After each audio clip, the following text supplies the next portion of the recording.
What's up, everybody? My name is Nicole Pludre, and my sobriety date is July 13th of 2015. And tonight I want to talk to you guys about becoming the person that I always knew that I was.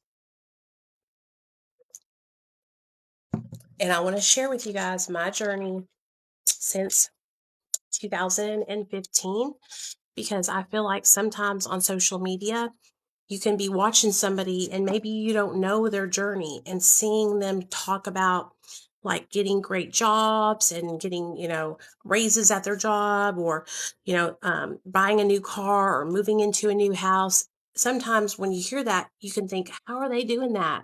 Or how come I haven't been able to do that?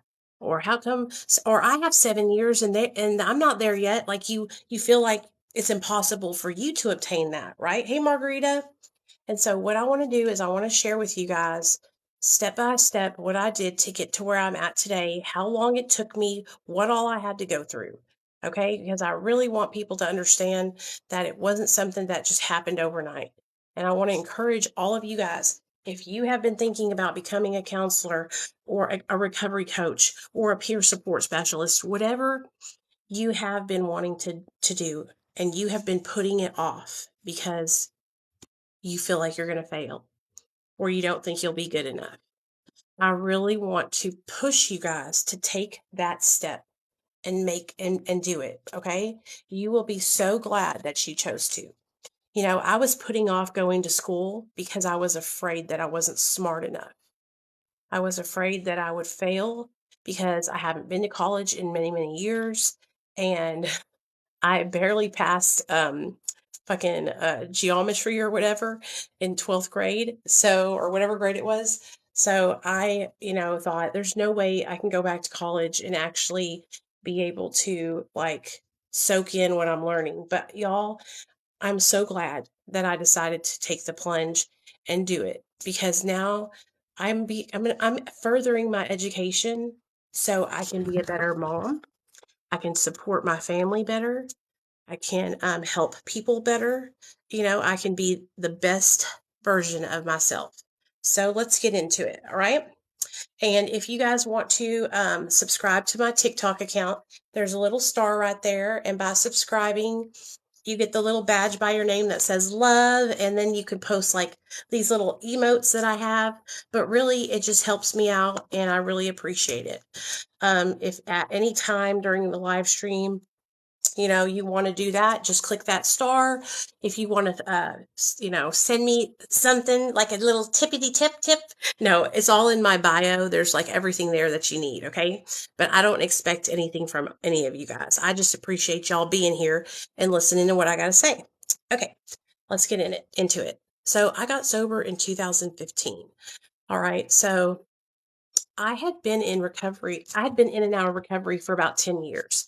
I would try to get sober and I would maintain for about 6 months, working the 12 steps, usually living in a sober living house and working a job. And then I would relapse every single time, like clockwork, you guys, I would relapse. So when I got sober in 2015 and I was able to make it a whole year, I couldn't believe it. I remember my mom and dad couldn't even believe it. So they were living in New York at the time. So what they did was they sent me and my husband and my son a train ticket so we could go to New York and they could see my ass in person, because they couldn't believe it either. Because that's how many times I tried to get sober and failed. I failed so many times. And I felt so ashamed. I felt so worthless because I could not get sober and stay sober like everybody else was. Right?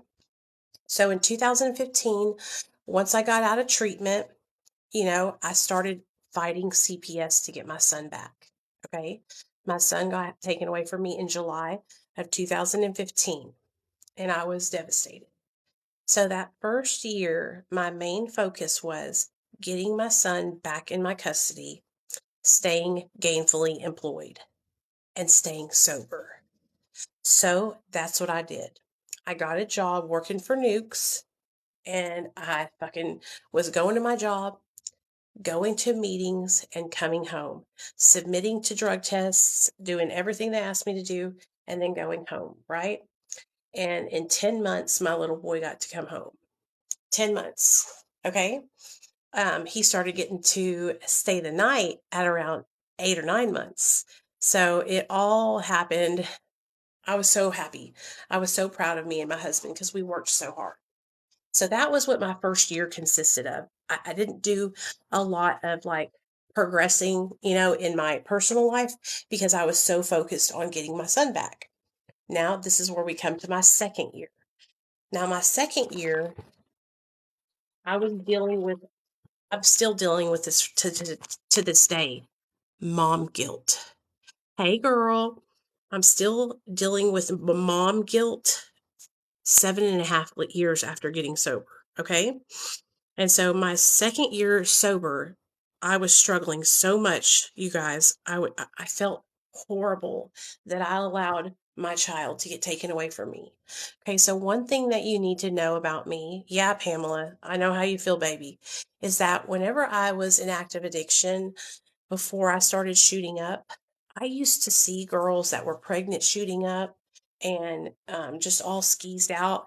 And I always remember thinking in my mind, I would never do that. Cannot believe she's shooting up. Didn't she get her kids taken away? Are her kids in CPS custody? Right? Honey, let me just tell you something. God has a funny way of humbling you. All right? Then the next thing you know, I'm shooting up and my son gets taken away. Right? And when I tell you, it's the hardest shit I've ever been through. Hey, good job, man. I'm proud of you for starting your journey over. It's all good. You know what I'm saying? You didn't lose all the experience that you gained during that journey. You still have all the experience and even more now because you experienced what not to do, right? So use that experience, your relapse, to look back on it and learn from what you did, right? Think about it. Start analyzing about 30 to 60 days before you went out and look at what you were doing, what was going on in your life, what stressors were there, how were you staying connected to your sober support network? Um, were you depressed? Did you break up with your baby mama? All that kind of stuff. And start really reflecting on that and analyzing it so you can kind of pinpoint what you were doing and how you relapsed, right? And that will help you to not make that same mistake again. Okay. Okay. So that whole second year of me being sober, I was struggling so bad with mom guilt. Every time we would go to the store, my little boy, he was so cute. He would want something from the store, right? Walmart, Kroger, wherever.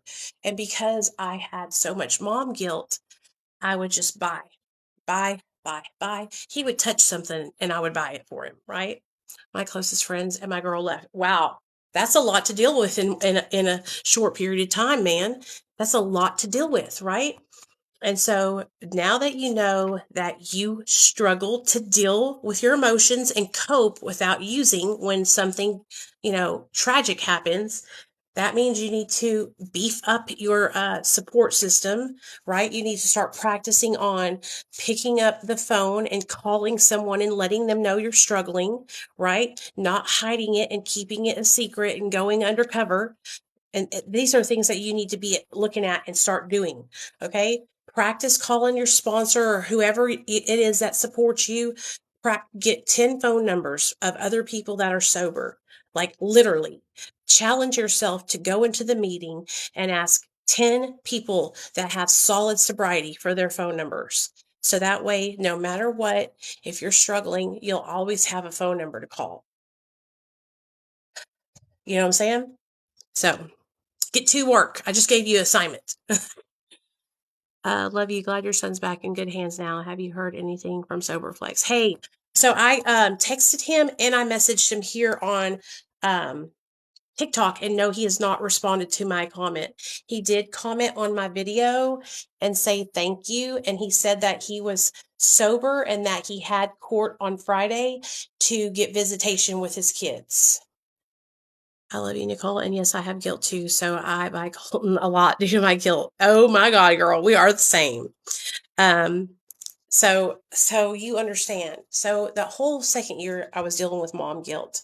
And I'll tell you guys this, like I fucked up. I fucked up. Buying your child everything, it's not good. Okay. It really makes for a spoiled child. And I love my son, but he is very spoiled. And me and my husband are learning to say no now. And my little boy is very uncomfortable with that. He's struggling to accept it. He's struggling to accept it. But he's just the sweetest thing in the whole wide world. But I know that it's hard for him to hear me say no. I mean, you would think that I was murdering him, y'all, when I say no. Like, he is devastated. His little face gets red, he starts crying, his little lip starts quivering, and he is just hurt. He can't believe that I said no, you know? So I was still working at my job at Nukes, and while I was there, oh, thanks, Pamela. Did you just subscribe? Thanks, girl. I appreciate that. Thank you so much. I really do appreciate it. While I was at my job, I actually got promoted, right? So I was working really, really hard at my job at Nukes. It was a sandwich shop, and I got promoted to a salad lady, and I was a trainer. So I was training people, to do their jobs. And that was like a big moment for me in my recovery. I only had, almost 2 years sober, and I got promoted at my job, which meant I got a raise. I had my little boy back in my custody. Thank you, Raquel. I had my little boy back in my custody, right? And I was so freaking happy, you guys. So happy. And I think back to how happy I was and then how happy I am today. And I just realized, like, I have so much gratitude, and that has really helped me in my recovery. It has helped me so much to I never take anything for granted. I never like everything I get, I'm so fucking grateful for. Do you understand what I'm saying?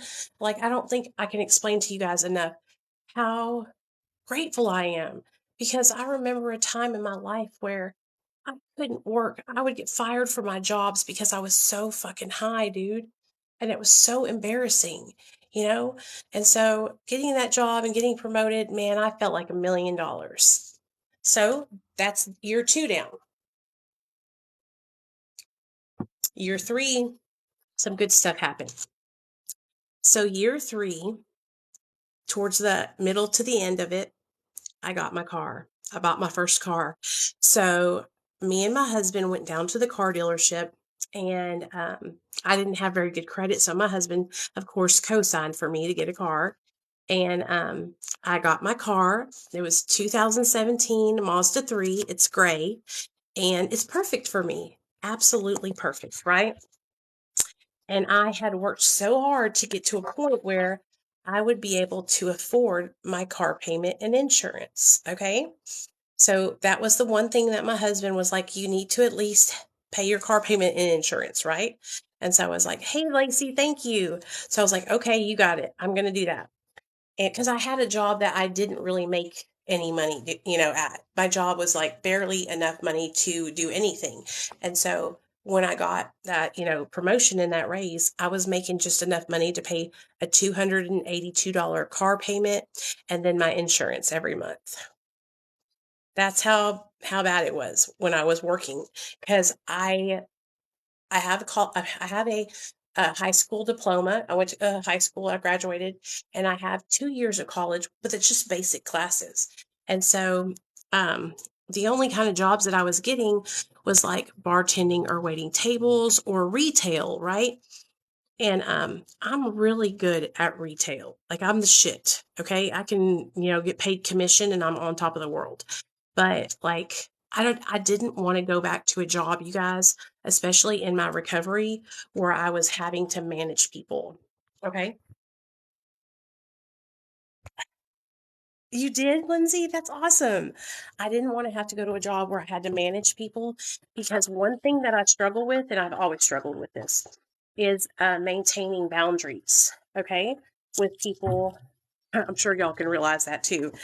I have a real issue with setting boundaries with people like that I'm their manager or I'm their recovery friend. Like I allow people to get to come I allow people in a little bit too much, which I need to start working on, especially if I'm going to be working in a professional setting, like a job, like a counselor or something. I need to be more professional. But I struggle with that. So shut this door so they can sleep because I'm loud as hell. You know what I mean? So I got my car. And when I tell you I got my car and I was so excited, you guys, I felt like I felt like I was 16 again, because here I was 3 years sober and I had worked so hard to get my life together to where I could buy a car so I could drive my own vehicle. I had depended on my husband since 2012 when my car got it. I had a vehicle. I had the same vehicle since 2000, since the year 2000. I had that car for 12 years. Okay, it was a 2001 navy blue Ford Focus. And I drove that car all through my addiction, right? And so towards the end of 2011, I was driving and I had my friend in the car and we had just shot up some Roxy's and we got pulled over. And we got pulled over and she arrested him because he had Xanax on him. And she didn't arrest me because I hid my stuff in my lady pouch. You know what I'm saying? And so went to get back in my car to drive off and she said, hold up, girl. You ain't taking your car. You ain't got no car tags and insurance. Your car's going with me. And I was like, what? Holy shit. This car I have had for 12 years. I had never had that happen to me, right? I was tripping. Well, they put my car in the impound and I called my mom and dad and I said, Mom and Dad, I need you to get my car out of the impound, right? And they said no. And I was like, excuse me? That's my car. I'll pay you right back. I really need you guys to get my car out of the impound. And at this time, I was killing myself. I was overdosing. My parents had already come to the hospital because I was in a 7-day coma and I went out and relapsed after that. Like I was just fucking up. And so they told me, no, we're not going to get your car. And so I was devastated. And I was like, I have to hustle a way to at least make enough money to sell that car. I need to sell that car because I need the money. If I'm not going to have a car, I'm at least going to get something out of it. I'm not going to just let it sit in the impound and the impound yard get it, right? So I put my car up for sale on Facebook Marketplace. And don't you know, within an hour, I had a ding, ding, ding, ding, ding. A lady wanted to buy my car. $3,000 cash money. I said, I get off work at 2 o'clock. Come pick me up from Kroger and drive me to Hot Springs to get my title and I'll sign it over to you. And she said, okay. And so she picked me up. We went to Hot Springs, got my title. I told her what impound yard it was at. She got it out of the impound and then paid me the rest, which was like $2,700. And so I was like, hell yeah, And so my third year sober, when I got my car, that was a huge accomplishment for me. A huge accomplishment because I had been without a car. I had been depending on my husband and his family for years. And so I just remember, being so excited to drive on my own. But if you guys didn't know, I also have a phobia of driving on the interstate. When I get on the interstate, I have panic attacks. Bad. You can ask my husband and my son. It's really bad. And so I refuse to drive on the interstate. I will drive all the way around town to go the long way to avoid going on the interstate because of how scared I am. I'm deathly afraid. So yeah, that's the only thing that sucks. But so that was the big accomplishment that I made in my third year. Now I do remember in my third year, that's when I really started to like nurture relationships with my YouTube channel. I had made a YouTube channel and it was 2018. And I remember I posted once and then I stopped posting. And then I came back in December of 2018 and I started posting regularly, right? Posting regularly and going live. And I would go live. Thanks, Lacey. And I would talk to nobody. There could be nobody there, right? I can only drive on dirt roads. Oh, that's okay, girl. Um, there was nobody. God dang it! Why did I say? I like lose my damn train of thought. Um, and what was I talking about? Shit! I cannot believe I just lost that. What was? Oh yeah, 2018, and so I started posting regularly, right, and going live, and there would be nobody in the room, but I would just keep on talking and sharing about my recovery and talking about how I was doing and what I was struggling with. I used to like you. I had to do it to get to work. I would see a woman driving and say to myself, "Oh, were you afraid of the interstate too?"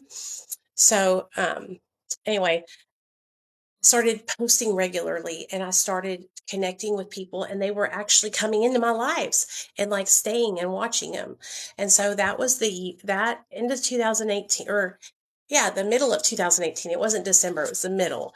I started to go live and have a schedule, a nightly schedule where I would go live at 7 p.m. Central Standard Time and I would talk to the people that were on the live and I started to really enjoy it, you know? And at the same time, my little boy was starting pre-K. Okay, so I was going through all these changes in the third year because my son was starting pre-K. I was so nervous, you guys, for him to go to pre-K and be scared or not like it or feel embarrassed. I didn't want my baby to have any kind of discomfort, right? And so I remember just being so afraid and so worried that I wanted to get a good teacher. And I'm still like that. I'm still very protective over my son, of course. And so I got him into pre K and I loved his teacher. She was a black lady, super pretty black lady, and she was so sweet. She spent so much time with my little boy, and you could just tell that she just really loved to be in the teacher, you know? And it really put my heart at ease to know that my little boy was safe, you know, and he was in good hands. Now, not only did I like to live stream, but I had a little co host too. My son Nathaniel would always come on to my lives and talk to my people on YouTube. And still to this day, if I sign on and I go live on YouTube, Nate's coming over and he's going to say hi and he's going to show y'all his new toy that he got or whatever it is, you know? And so I started a woman's meditation group also my third year of sobriety. And it was a meditation group where we would get on a video and there would be like 10 of us. And I would read the 24-hour a day meditation and then we would talk about it. I have a question on how you feel about it. How I feel about what, baby? Triple dodge dare you. Triple dog dare you. What are you talking about, baby? Tell me what you're talking about. Because the only part that came up was I have a question on how you feel about it because I'm torn. Okay. Now, if what you typed out in the comment section had like the name of a substance or something like that in it, TikTok will block out the comment. So try to abbreviate it so they won't do that. Okay. So, okay. So that was, yeah. In 2018, also, my husband, he was working for a jewelry shop. Okay. And he actually got promoted from Fred Meyer Jewelry to assistant manager at Kroger. So, and I actually got fired from my job at the sandwich shop, you guys. I got fired from my job at the sandwich shop for jumping on a girl, okay, because she was taunting me, okay? It had to happen. It was something I could not avoid. She was taunting me, right? Trying to like really fuck with me. So I fucking set her ass straight. Well, I got let go and they loved me. They loved me. They did not want to let me go, but you know, they had to because I was getting crunk. Well, I was so devastated. I remember calling my sponsor and being like, I got fired from my job. Oh my God, my husband's going to be upset. I'm never going to be able to make it, blah, blah, blah. And my sponsor said, Nicole, it's a gift. And I said, excuse me? And she said, you'll see, this is a gift. It's a gift that you got fired. And I was thinking, this bitch has lost her fucking mind. How is it going to be a gift that I lost my job and ain't making no more money? What the hell? Right? Well, she was right. It was a gift because I got an even better job working for Hallmark. So now I didn't have to work in food service anymore. Right? I got to get a charger for my phone. And nothing about food service. I've always worked in food service. So I was really excited to be able to, change and not have to anymore. It's a big deal. Well, hell's bells. It's a charger. There we go.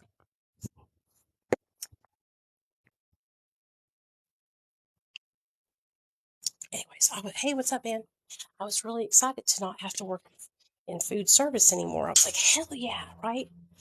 And so I got my little job at Hallmark as a merchandiser, and I started doing my merchandising thug dizzle, right? I had a lot more freedom also being a merchandiser because I didn't have to like have a boss breathing down my throat. I could actually make my own hours. Hold on, I'm gonna get my tripod.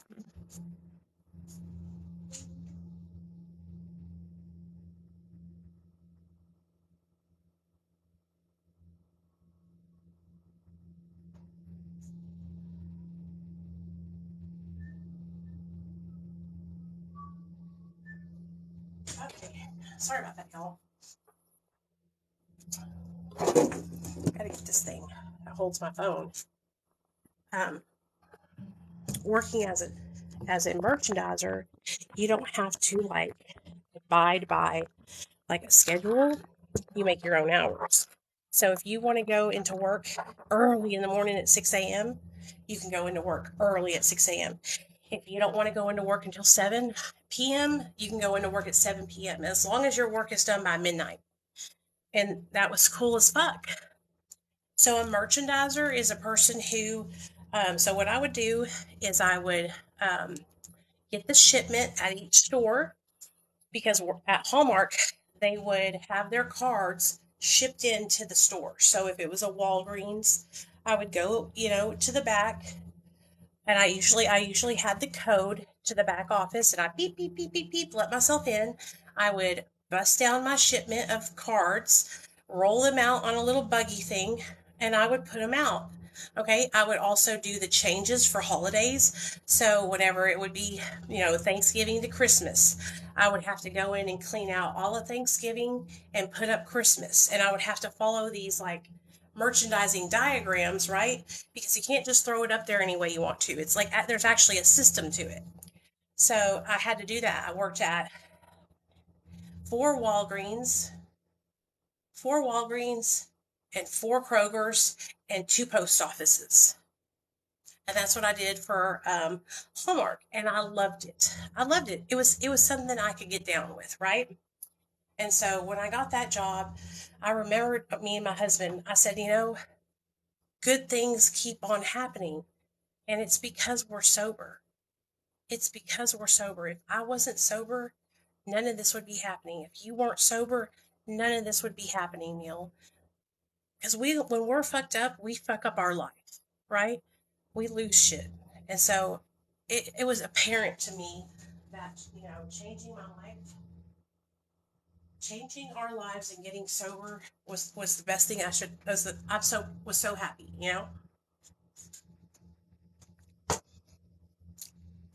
2009 or 2019, y'all. I think that was my fourth year sober.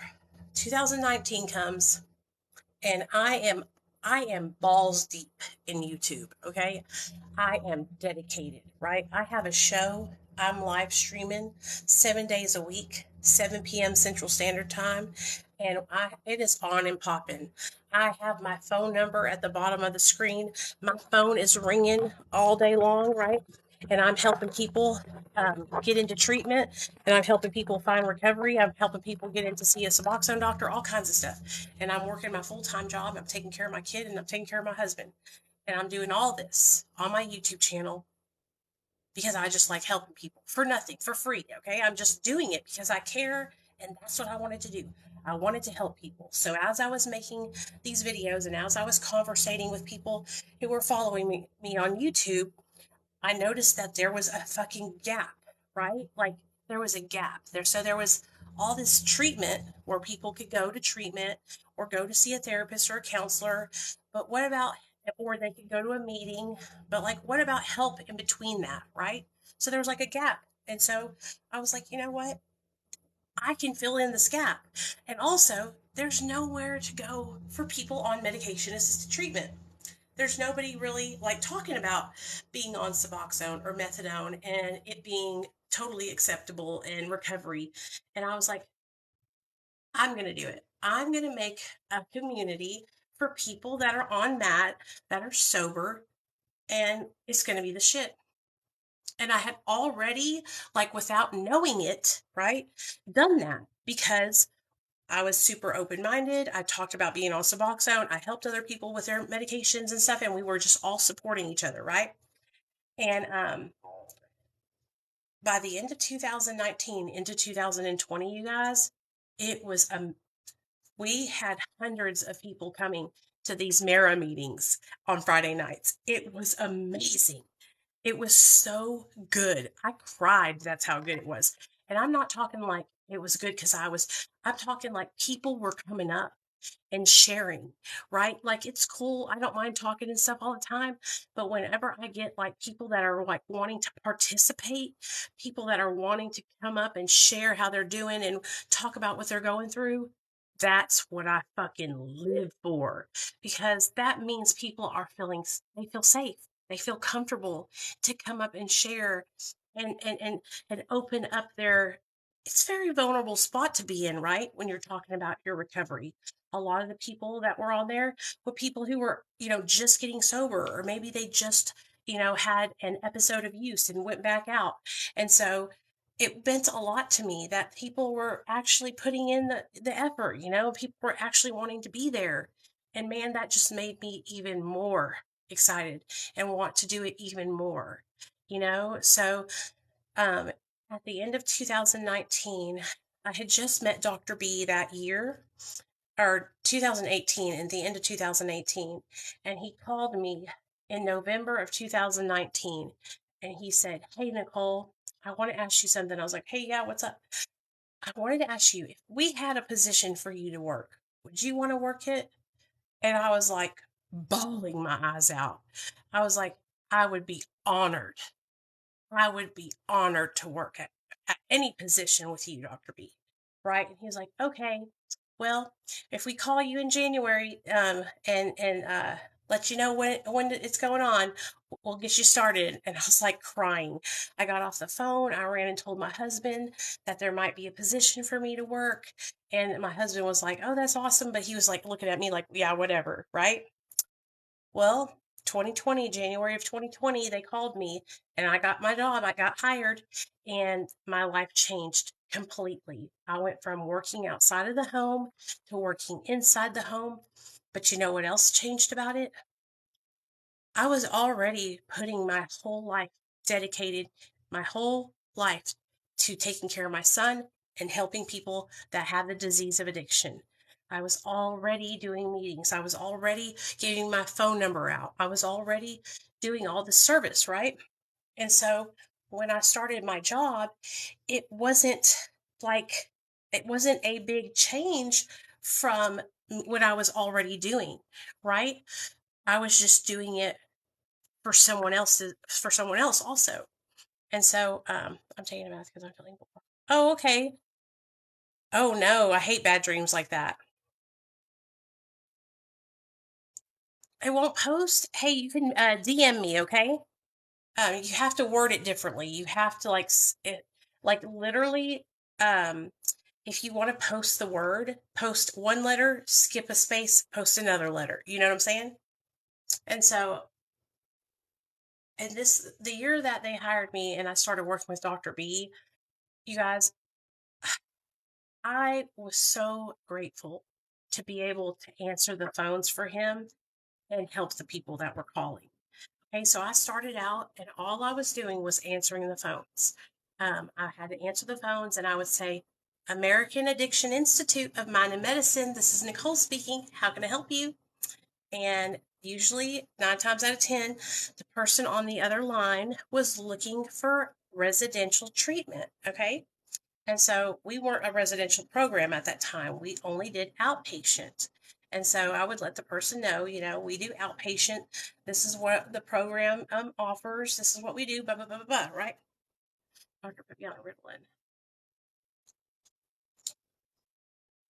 Oh, that's okay, girl. How are you doing on it? Do you feel okay on it? Listen, okay. If you have like ADHD and your doctor is actually like treating you for it, good job on him. Okay. Don't be from where I'm from and have ADHD because the doctors here are so prejudiced and discriminatory against people who have a past history of addiction. So if they're treating you and helping you with that, that is amazing. Now, if you feel like if you feel uncomfortable taking it, like it is triggering you to maybe want to use, or at any time while you are taking it, you start to abuse it, then then I would stop. I would get help and I would change to another medication. But if you are okay and you're taking your medication as prescribed, honey, that is fine. You do what you got to do. There is nothing wrong with being on medication. Okay? There's nothing wrong with it. Don't let people shame you for that. I get so mad when I see people doing that. Hey, thanks, Kathy. Like, if you need to be on mental health medications, you be on your mental health medications, right?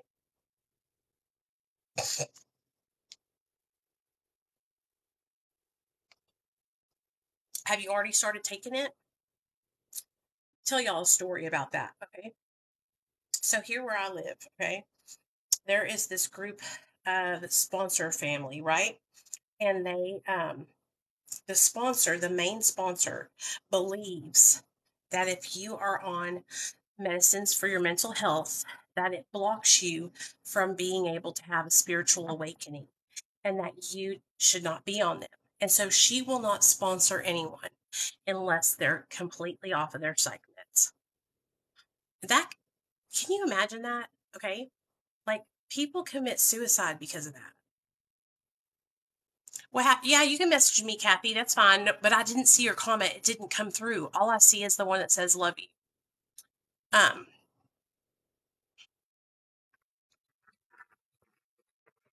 no, girl, you didn't fail. You didn't fail at all. You're getting treatment for your mental illness. Um, so a lot of the reasons why we used methamphetamine, a lot of us are ADHD, struggle with ADHD. Okay, like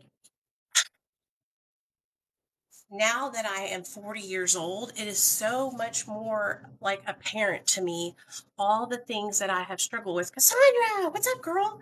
All the things that I've struggled with for all these years, and I wasn't getting treatment for it, you guys.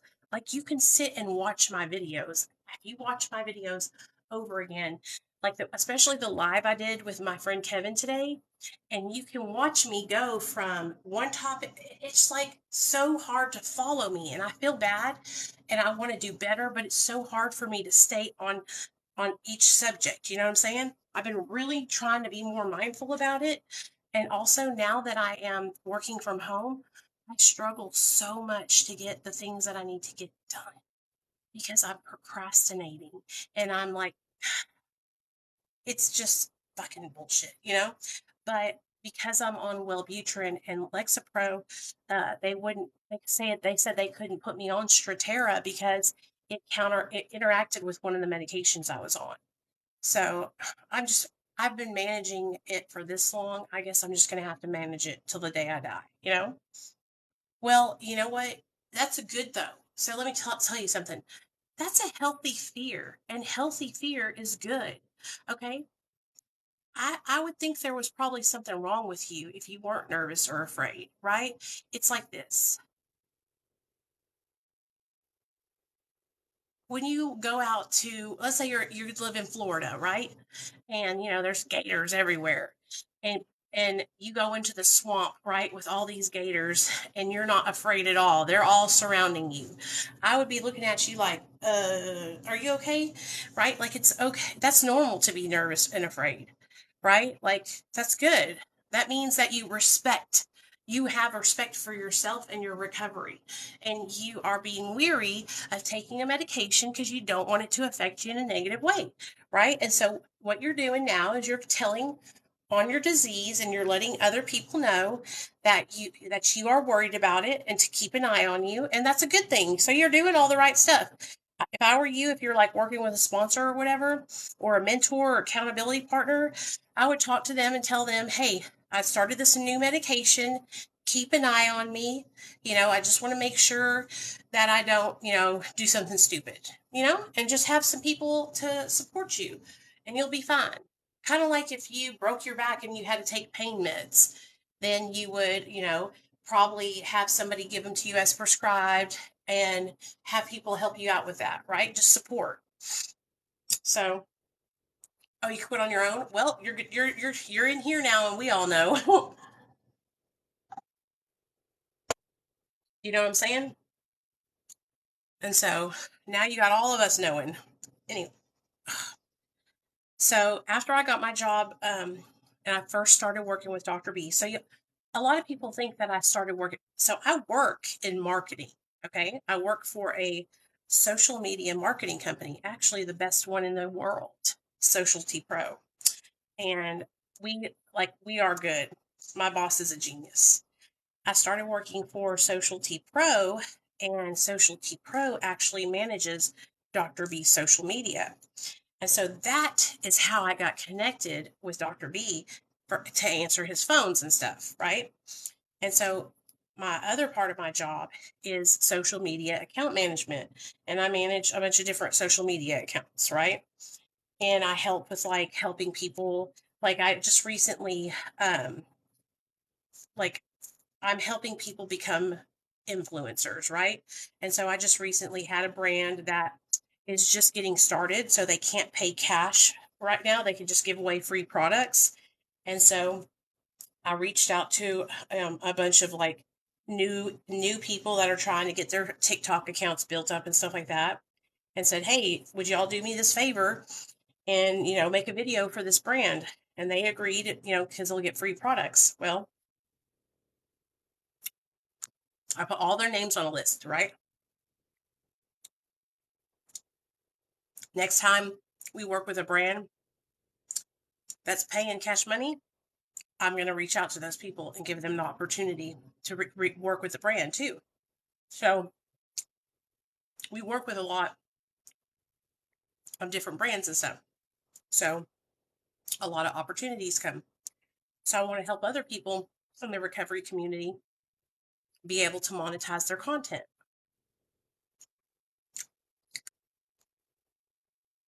So 2020 was my 5th year.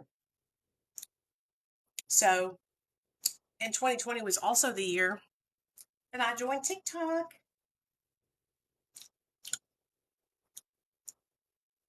2020, my whole life changed. TikTok changed my whole life too. And I'm grateful that I joined. I was so against it because I thought it was an app for kids, right? And so I would not get on it. And my boss called me. He's like, "You really need to join TikTok. Dr. B did, and he is doing so good, and he loves it, right? If Dr. B joined it, you should join it." I was like, "Whatever, I'm not joining that shit." Well, I came over to see what all the fuss was about. And then I found the recovery community over here. And when I tell you guys, the recovery community on TikTok is amazing. The acceptance and the non-judgment that the kids here on TikTok have, I love it. I've never experienced it on a social media platform before. Most of the time, people are super judgmental of other pathways to recovery. Not here on TikTok. You fucking talk shit about somebody being on MAT, TikTok recovery community will come for that ass. And I love that shit. I love that. I was so excited. And so I got to meet all of you guys here in the recovery community, and I started going live and tell my story. And I had a great year in 2020 here on TikTok. But when 2021 came, my that was another story. Oh gosh, I got so much hate in 2021. So I told you guys all this stuff to tell you that everything that I have been able to accomplish in my life didn't happen in one day. It happened slowly and gradually over an extended period of time.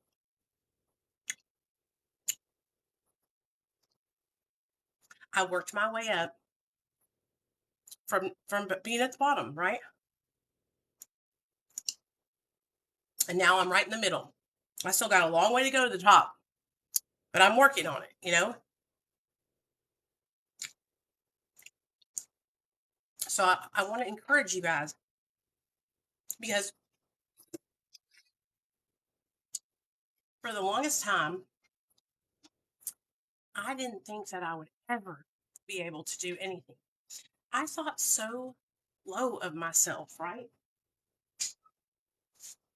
I thought so low of myself. I didn't even think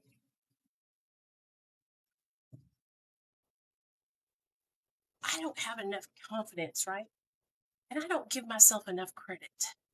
I felt so low of myself that I didn't even think that what I was doing was good, right? Until Dr. B, you know, hired me and sat me down and told me like how impressed he was with everything that I do, right? And that really fucking affected me because I don't give myself any credit, right? And so I thought that I didn't think I was doing good, right? Because I'm just hard on myself. And I finally, got to hear it and hear somebody tell me that I was doing a good job, right? Is it really? I'm sorry, girl. And so that was just the best feeling in the whole wide world. You know what I'm saying? I'm gonna wipe down this counter while I'm talking to y'all. So I just don't ever want anybody to see my videos, and see me being excited about accomplishing something and think that I am bragging or think that I just got there because, I'm spoiled and my parents have money or some bullshit like that. Everything that I've done has been literally on my own. My mom and dad kicked me out. They would not let me live at their house anymore because I was on drugs. And so I worked really, really hard to get to where I'm at. Me and my husband. Me and my husband. Neil has been doing so good, and I'm so fucking proud of him, man. Y'all have no idea how proud I am of my husband. He's been staying sober. He ain't been fucking around. He's been doing great. So I want to encourage you guys. Oh, sure, Kathy, I got you covered. So, Recovery Delivered is what it's called. And, hold on just a second. It's for, sorry. It's Recovery Delivered, okay? There is a link to it in my bio. It says Suboxone Telemedicine Doctor, and you just click that. But when you click that link, it'll take you to the Recovery Delivered website, all right? When you get to the Recovery Delivered website, it's going to ask you to fill out your name, your phone number, that kind of stuff, right? And then it's going to ask you to go to another page, and then it's going to ask you to fill out. Oh, it's going to ask you to download an app, right? You'll download this app, the Spruce app, okay? And then you will get to meet with somebody to set you an appointment, and it'll be time to make a payment, okay?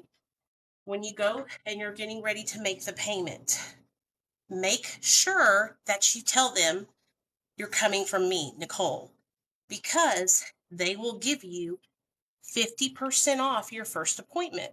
So your first appointment will be $49. If you're someone who has already been on Suboxone, make sure you tell them that. Because if you don't, then you will have to do a bi-weekly appointment the first month or two until they then they'll start giving you monthly appointments, okay? So that's how that starts. Okay. If there's not a spot to put my name, like where it says coupon code or something like that, make sure you tell them in the chat, Nicole sent me so I could get 50% off. All right. Then you'll see your doctor. The doctor will meet with you on video. Okay. At your time of the appointment, right? Okay, great. So that's what you're, Kathy, since you have been seeing the doctor, make sure that you like bring your old prescription with your doctor's name on it and stuff like that, or anything that you have proof. If you have paperwork from your doctor's office, bring that and they will make sure that they prescribe you a 30-day supply and then you'll just be on a monthly regimen.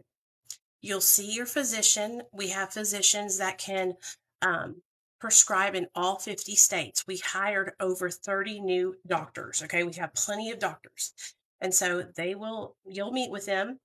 You will probably be on the phone on a video with him for 10 minutes tops. This is not a place where you can get therapy or anything like that. This is simply for you to get prescribed your medication. Okay.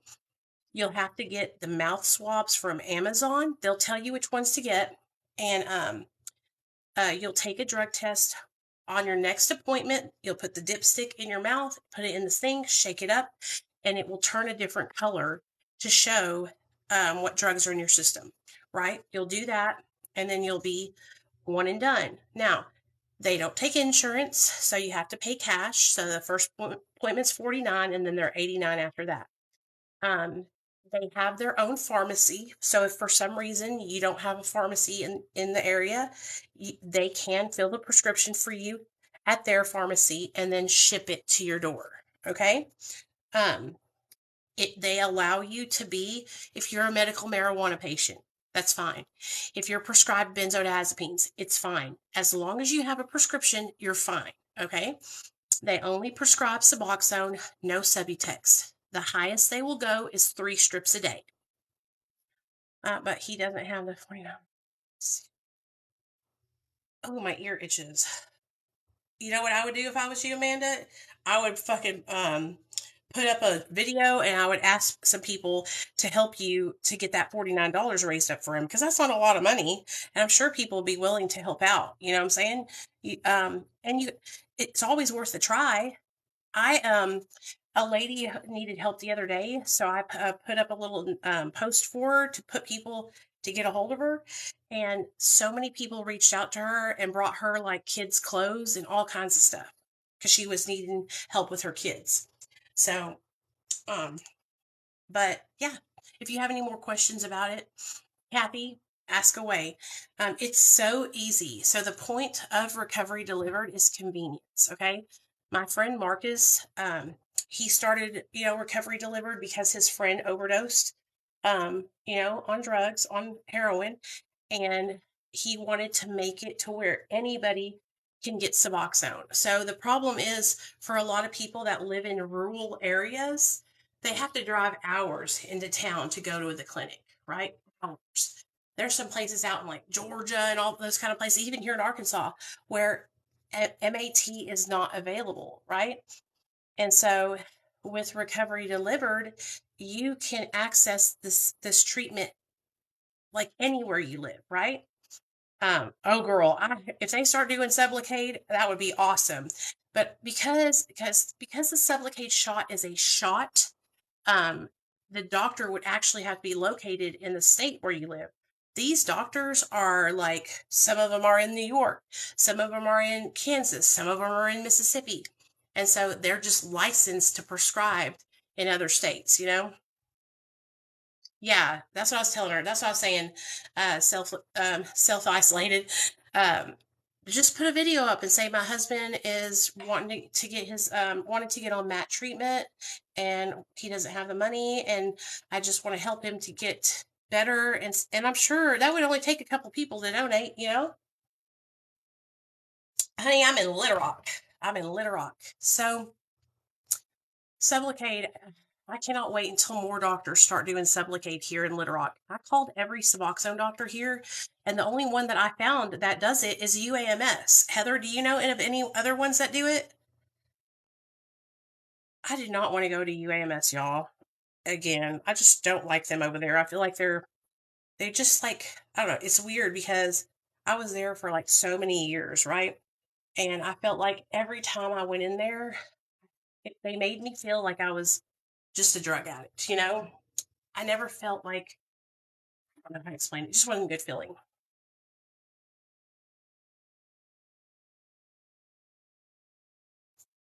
Good, really good. And so, yeah, I think that if you can, I think this telemedicine thing, that's why I talk about it because I really like it and I do it too. Switch to it too. Okay. The minute my Marcus was like, I'll give you 50% off to give your people, I was like, sign me up, honey. I'm coming too because it's just more convenient. When I was going to UAMS, I have to bring my son with me. Uh, I'm his parent and he doesn't have a babysitter or anything like that. They were saying that I wasn't going to be able to get my prescription because I was bringing my son with me. And I was like, y'all got life fucked up. Like, we have kids. Like, we're drug addicts who have kids and shit, you know? Like, what do you mean I can't bring my son? You know, it was just weird. It was starting to get really weird. And so now it's just so convenient. I don't have to worry about anything and I can just get it done, you know? Ugh, so annoying, dude. The pain management place where Neil gets his Suboxone, they don't do it either. I think a lot of these places won't do it because if they do it, then they're gonna lose money, you know, because people aren't gonna be coming as much. Sorry, my ear is really bothering me, y'all. People are only gonna be coming. Well, they'll come once a month for their shot, so I guess it might still pan out. Who knows? But I believe that Sublocade is the way to go for anyone that's on Suboxone who's wanting to get off or just doesn't like being on it. Sublocade could change your life. You know, I had a girl who was in my live the other day, and she said, or no, a guy, he messaged me on Facebook and he said, I just wanted to thank you because I've been on Sublocade for like 3 months now. And if it wasn't for you, I would have never known what it is. And I was like, hey, man, it's all good. And he was like, no, I just want you to know how thankful I am. And I'm like, it's all good. I hope so.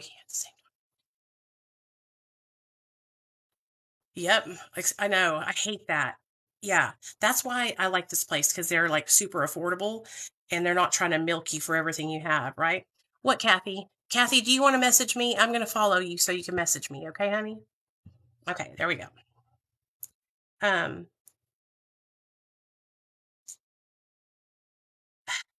Heather, do you know what I did? So I've been wanting to like help in Arkansas, right? But I just don't feel comfortable in the like AA community of recovery in Arkansas. And so I was trying to find a way that I could be of service and help, right? So I called uh, Euler's Meth and Me or Meth No More or something like that. I called them or I sent an email to their director. They're like, it's like a meth program. Let me find what it is. And I had an interview with her. And so um, I'm actually meeting with a doctor next here in the next week or so when he comes into town so he can do a study on me basically about methamphetamine and like ask me questions and all this stuff, right? And so like I can help now in Arkansas because I just feel like so not accepted. The recovery community here says they accept MAT, and I know a lot of them, are say that they're open-minded and they are um all that kind of stuff, right? But at the end of the day, we need harm reduction here in Arkansas, and there's people that are against that, against having a needle exchange, against having, a place for people to be safe, and get safe supplies, and that irks my nerves. So I'm really excited to meet with this guy. And so the lady at Euler said, I'm going to start just sending people to you who are wanting to learn about these different drugs or do studies about these different drugs. And I'm just going to use you as the person who I know who has experience with them. Because I told her my whole life story on this interview. And I got emotional and everything, but I told her I just really want to do something in Arkansas where I can help. And I don't feel like I do anything like that in Arkansas. I feel like I'm doing all this stuff online for so many people, but I really want to help in Arkansas. So I'm excited. I'll let you know how it goes and what it's all about.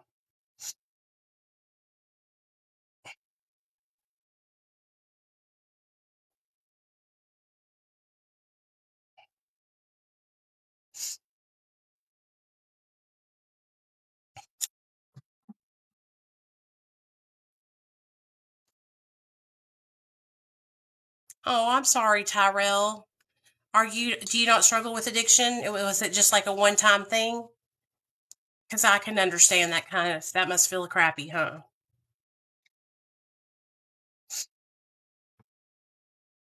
Well, think about it like this, Tyrell. You will never make the same mistake again. You will never do that again, huh? And so try to look at it from a positive way. I know it's not positive, but you know what I mean. Um, oh, my back is killing me, you guys. Oh, let me tell you what the name of the thing. Me Over Meth. That's what it's called. They have a Facebook group. Me Over Meth. And they were so supportive. Hey, what's up, Davina? And the lady who I was talking to, she was like from another state, and so she was like really big on like supporting all pathways. I told her about being on Suboxone and how it saved my life, and it was a good experience. Like when I told her I was on Suboxone, she didn't like squint her nose or ask me how long I was going to be on it. Like she was just straight up supportive, and that's what I wish there was people. I wish the recovery community in Arkansas was more like that. I feel like it's just a bunch of AA robots. You know what I'm saying? And it just like it's so discouraging, man. It's like ugh. I just like I feel like I have broken free from being brainwashed for so many years, and now I have so much more like support and knowledge, and I'm so much more open minded, and I have access to helping so many more people because of how open minded I am and because of how supportive I am of all pathways, no matter what you got to do. I don't care if you're getting high and all. If you're getting high and you're practicing harm reduction and trying to bring yourself down, I'm fucking proud of you. You know, I'm proud of you. My sister and her husband and kid are on Suboxone and have been sober 1 year. Ah, that's awesome. Yeah, it changed my life too. Same. It literally changed my life. Now, I'll tell you this. You could get on Suboxone and you could still, get high on other drugs and stuff like that. But if you really want to change your life, right? And you're really ready, it can be the very thing that helps catapult you in that, to that change. So, but let me say this, but you will need to taper to get off. I always tell people the whole story, right? It does give you some side effects like constipation, no sex drive, and sweating. But there are things that you can do to manage the constipation, and manage the sweating as far as the sex drive goes. Like if you're on like 8 or more milligrams, if you'll taper down a little bit, your sex drive comes back. I know because I did. you know? So, and that's what's really important to me. It's important to me to educate people about the whole thing, right? So yeah, Suboxone saved my life, and I will sing its praises forever. That's awesome, Taya. I saw you say that. I will sing its praises for life, right? But there are some things that I wish I had been told when I first got on it, and so that's why when you guys come to me and you say, "I want to get on Suboxone," right? That's why I'm going to tell you everything you need to know. I'm not going to discourage you in any way, but I'm going to set you up for success by letting you know what to expect, by letting you know the things that I didn't get told, right? And so I feel like that's really important because I didn't get told a lot of things.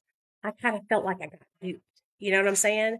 And I feel like it's just so important to really, really educate people when they're making a huge decision, like getting on medication assisted treatment.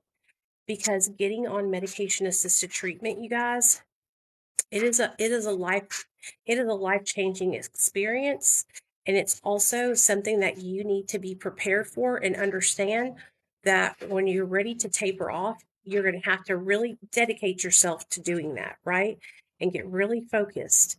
Because for me, I got really focused and I tapered and I was doing so good. And then I got impatient. And so for someone like me too, tapering is very hard, you know? Even though when I take my Suboxone, I don't feel anything, it's still the fact that in my mind, like halfway through the day, if I haven't taken my medicine, like I feel like I need to. Like, I don't know, I feel like a lot of it is psychological because my mind will start thinking, oh, I haven't taken my medicine today. I need to take my medicine to get through the day. Right. And really, I can get through the day without taking it. I can go like 3 days without taking it and I'm fine. Absolutely fine. Right. But it's my mind. You know what I mean? Kind of like when you are addicted, um, when you are like a coffee addict, right? Like you feel like you cannot make it through your day if you don't have your cup of coffee. And so I know a lot of it is psychological and me being used to, see you later, man, taking it. And so that's why I'm telling you guys that Sublocade can change your life if you're on Suboxone because you'll get the shot. So you'll stop doing this and that helps break that, you know? Oh man, I know. You know what, Elvis? I actually made or LV L vibes. I was calling you Elvis for a second. Um, I talked about that the other day because your mind can literally put you into withdrawal. Okay, I had like ran out of dope and been high as fuck that night, but knew I was out of dope and got sick that night because I was so worried about how I was going to be dope sick the next day. So that's why I was telling people you got to keep your mind positive during your tapers and when you jump off. Thank you. Oh, please. Love you. Because your mind will literally make it worse. So if you can stay so positive and so focused, and that's why now that I'm in my new place, now that I'm in my new house, my new apartment, right? I have like such a new positive outlook on life. I'm in such a better place mentally. And so, thank you. Oh, I love you too, guys. I love y'all too. I am so much more happier. I'm losing weight. Like, I'm so fucking depressed in that house. I was miserable and I was depressed. And now I am not because I love my mother in law. But living in that house, she had control over us. And I made my life fucking miserable. It made my life challenging. Okay. There was a lot of stuff that happened that she did not.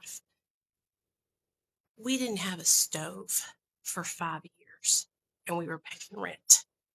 We had no stove. Do you hear what I'm saying? Couldn't bake cookies. I couldn't cook turkey on Christmas. Couldn't fucking make a loaf of bread. I had no stove for 5 years. When the stove broke, I called my mother in law right away and I said, the stove broke. Can you please have somebody out come fix it or replace it? Nothing. Never. The minute we started to move out, she bought a brand new stove and it was sitting in the garage waiting for us to get out so they could install it. And so I just want you to take that in. Okay. I have my little boy, her grandson, who lives there. And she didn't have enough fucking love and respect for her fucking grandson, dude, to get us a fucking stove, dude. You're the landlord. That's your responsibility.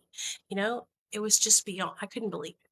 So being in this house and having like control over everything and cleaning and making it mine, it's the best feeling in the whole wide world. Hey, Davina, I was just talking about that girl. I was just telling everybody how the Sublocade shot is a godsend, and I think you should do it absolutely 100% right now. Yeah, I'll show y'all my place. Do y'all want to see it? Hold on. Okay, so bear in mind, we just got here this weekend, so I don't have my couch yet. It's coming in the mail. So this is my living room. It's really a lot. It's really kind of bigger. Those are all the boxes. Look at those boxes. Okay, this is the little area where we have, I'm going to put my computer right there. That's my fishy. And then I'm going to have like a board here, and it's going to say Discovering Recovery with Nicole. Hey, Margarita, good night. And there's my washer and dryer. And then I'm going to have all of you guys like tell me your names and your sobriety dates and stuff like that. And I'm going to put y'all's names and sobriety dates on the poster board behind me. So it's going to be like, oh, my little boy, look at this. So it's going to be like, um, you know, a thing to show all you guys and y'all's recovery. It's going to be really cool. And then that's my bedroom and my closets in there in the bathroom. But anyway, so I am so happy. Thank you guys very much. I appreciate it. I really, really do. And like I said, please, you guys, listen to me when I say this. Like I said, I'm not boasting at all. I have worked so hard. It's taken me so long to get to this point, and I'm just so grateful that I'm able to have my own space now. And I just want y'all to know that. And honestly, you guys, I really appreciate you self-isolated, noticing that I'm losing weight because I have been working very hard. I was 235 pounds, and I'm now 199 pounds. That was a miracle. I cried the other day when I weighed myself because I have been struggling with my weight for so long, and I have been trying so hard to not be depressed about it, right? But when I was living in my old house, I didn't have the strength to do it, to follow through, right? Well, probably like in September, I finally got tired, right? And no, it was probably August. I got tired. I started making little changes, right? I started making little changes and not eating so much and that kind of thing, right? And then I started really getting serious the last like 3 months. The last 3 months, I got really serious and I started eating 12 to 1500 calories a day, drinking water, and that's it, right? And I have a day when I I I backslide and I have, like tonight I had Taco Bell and it was delicious. I don't starve myself. I eat whatever I want. I just stick to those calorie deficits, right? And I have started to move my body now. Well, honey, guess what? I got the code to the gym today. So I'm going to be in the gym because we have a gym here now. We have a gym, we have a pool, we have a tanning bed, we have all kinds of stuff here. So it's going to help me even to, be even more in shape. So I really appreciate those of you guys that have said that you can notice it because it means a lot to me. Because I've been made fun of here on TikTok quite a bit for being heavy. I've been made fun of and talked shit about by other women in recovery on this fucking app. And so it means a lot to me. Oh, please. I understand, baby. Get back on it with me, okay? But I totally understand. And that's why I want to tell you guys I was not in a place where I was able to start and do it, right? For a very long time. And so, people would say to me, like, Nicole, you need to do this, you need to do that. And I don't think people understand, like, I did not have the strength. I did not have the follow through. I had to get really sick and tired of where I was at. So whenever you're in the mood, you let me know, okay? But y'all look at me. I'm tired as hell. I done talked myself to sleep. I'm gonna go lay down. I really appreciate you guys coming over and hanging out with me tonight. I do want to let you know that I will be going live on Facebook Monday through Friday at 10 a.m. and 7 p.m. So if you guys want to come on, you can come on over. It will broadcast live at 10 a.m. on my YouTube and my Facebook account. So you can come to either one and I will be live there at 10 a.m. and 7 p.m. Monday through Friday. Okay, so I would love to have you guys, and I'll go live here too, but not every day. Right, I'm going to be doing it over there because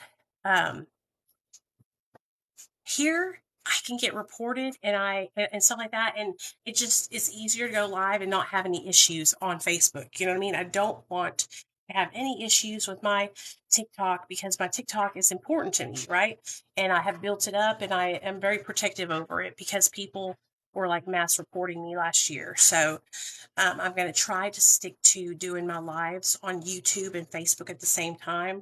But of course, I will come here to like interview people. So look forward to that. But I love you guys. Night, Heather. And I'll see y'all tomorrow. Okay. Thank you guys for being here. Love y'all.